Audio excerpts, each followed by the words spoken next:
Temple Tempest. This is a harder version of the last temple that we were at. Can we go back, please? I want to get that K. Fine. Now this is very Indiana Jonesy. Because nobody knows anything about Indiana Jones except for that one boulder running away from scene. Yay! Nazis melt, I think? I can't remember. I haven't seen Indiana Jones in forever. You see, even I've become grizzled and tired with age.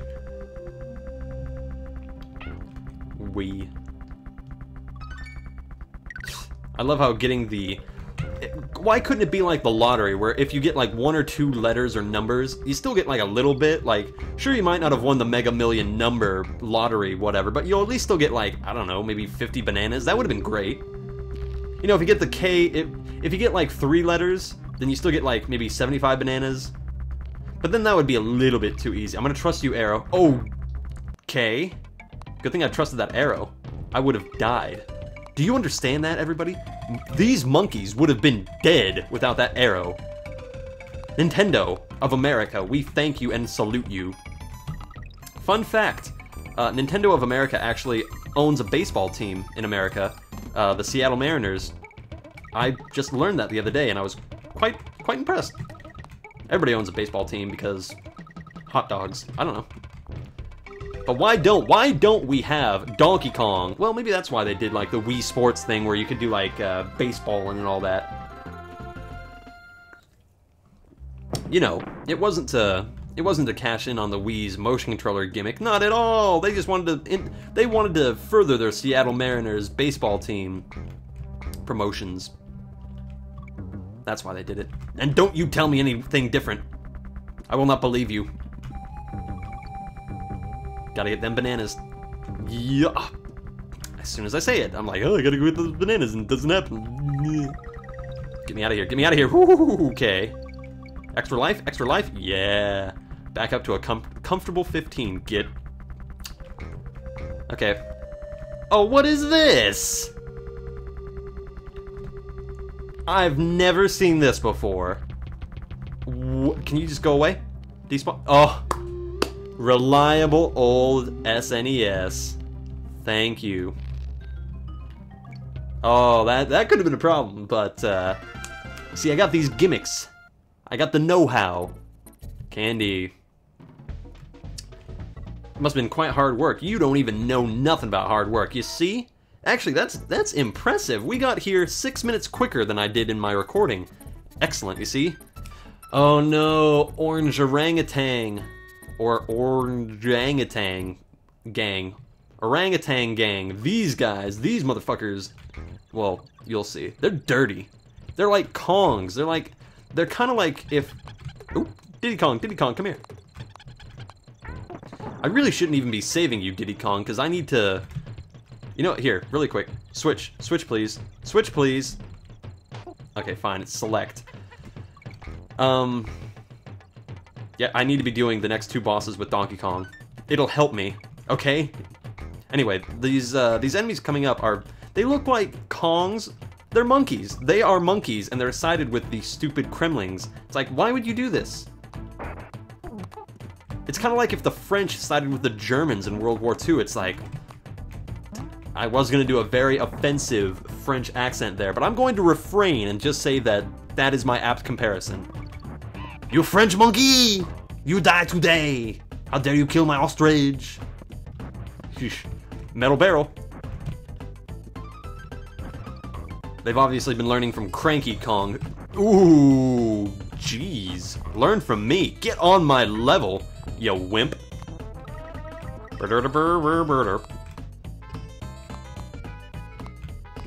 No. As soon as he's off screen. Truly, the Batman and Robin of, I was gonna say amphibians. No, not amphibians. Orangutan. They're not even orangutans, they're apes. Oh, fucking sticky keys. Sticky keys! This isn't I Want to Be the Fan game, go away. We don't want you here. We don't even want you here anymore, Diddy Kong. You've caused sticky keys to come here. Banished. By the way, I am sorry if that sticky keys thing is really loud. I really should not be mashing select if it's going to keep doing that. I very much apologize. You aren't the real Donkey Kong. I love how he dies. He kind of like throws his arm up over his head like, woe is me. Woe is you. You are my woe. Extreme close-up, whoa! You know what, we've already made a Wayne's World reference here. We don't need to do it again. Okay. No, no, no. You see, this is the mistake that I made before, is I went like 2 or 3 levels ahead from this save point, and I didn't go back to save, and I just was like, no, I'm not doing those last two ever again. Okay. Cranky Kong, please give us some insight from the past to the future. What are you gonna say? You're doing pretty good so far. Don't know why that was so hard for me to read at first. I've got more gameplay in my little finger than you've got in this whole game. I got a finger for you, old man. You know what they say, all graphics and no gameplay. 32 meg? That would be more than 30 games in my day, and they'd be great games too. Are you plugging Action 52? Back in my day, we used to have real gameplay. You know what's even worse? When you get to the end, and then have to start again. That's actually the worst ever. You wouldn't know a good game if you were in it. Ooh, Jesus. A leap of faith is all it takes to find Winky in Barrel Cannon Canyon. Zippers sport spikes on their backs. You can't jump on them unless they're riding Winky. Well, that's about the size of it.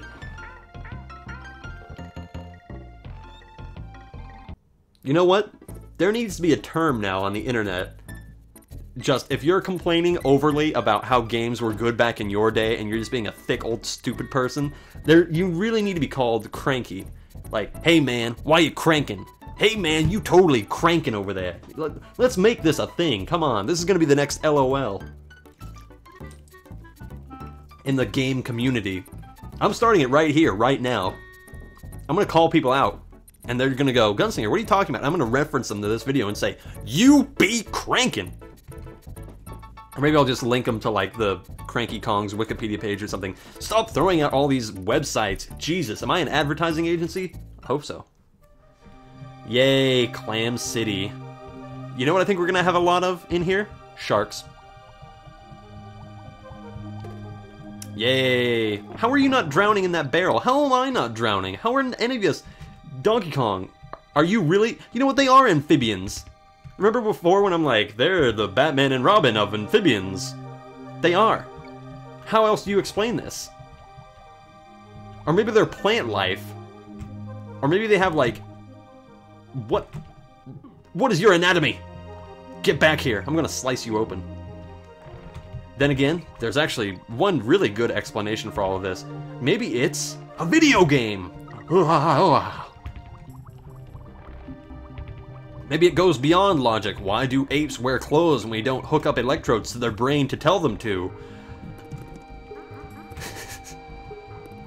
I actually, when I was gonna say when I was in high school. No, my last semester in college, I had a psychology professor, and he actually started off his career on, he used to work in laboratories, and they would actually put electrodes into monkey brains and see what they would do if they put in a certain charge into this or that.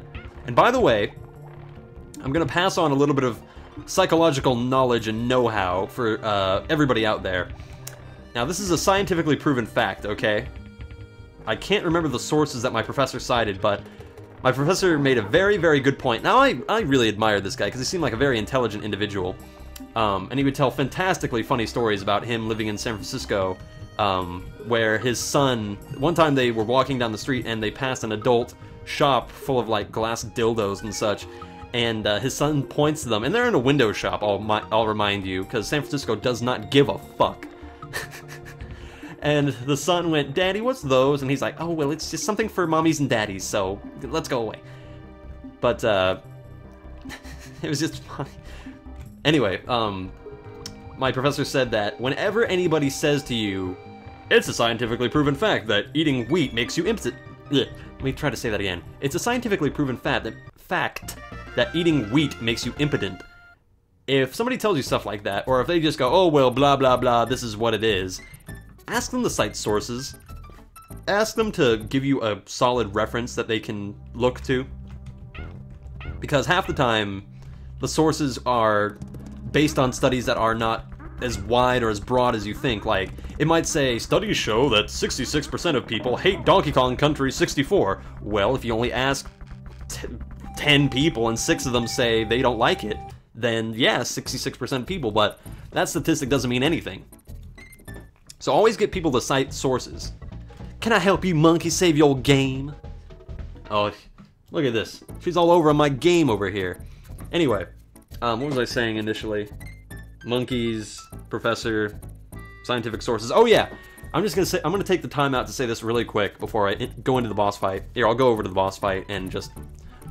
Bumblebee Rumble. That's a great name. These level names are great. Clam City! Exclamation point. How can you not love it?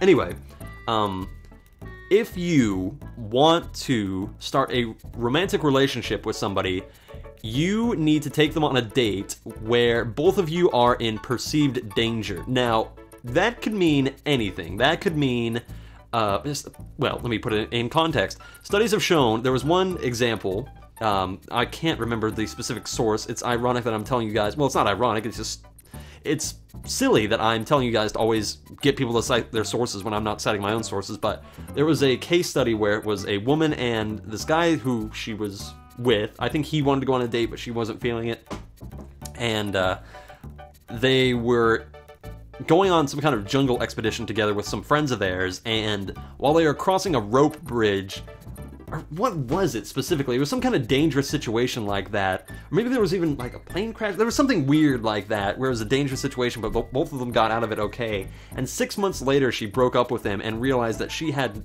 no idea why she was with him. And certain studies, I'm just going to say my professor told us that, because he did the research and all that, if you go out on a date with anybody, it's not even a date, if you go out in a perilous situation with people and something happens, there will be a bond between you two. Look at survivors of plane crashes or like 9/11 or various other instances where you seek out companionship based on similarly experienced traumatic events. So, if you're planning on going out on a date with somebody, get one of your friends to try to mug you or something, or get that perceived danger of, oh my god! And, then she'll love you. So, there you go. A little helpful advice.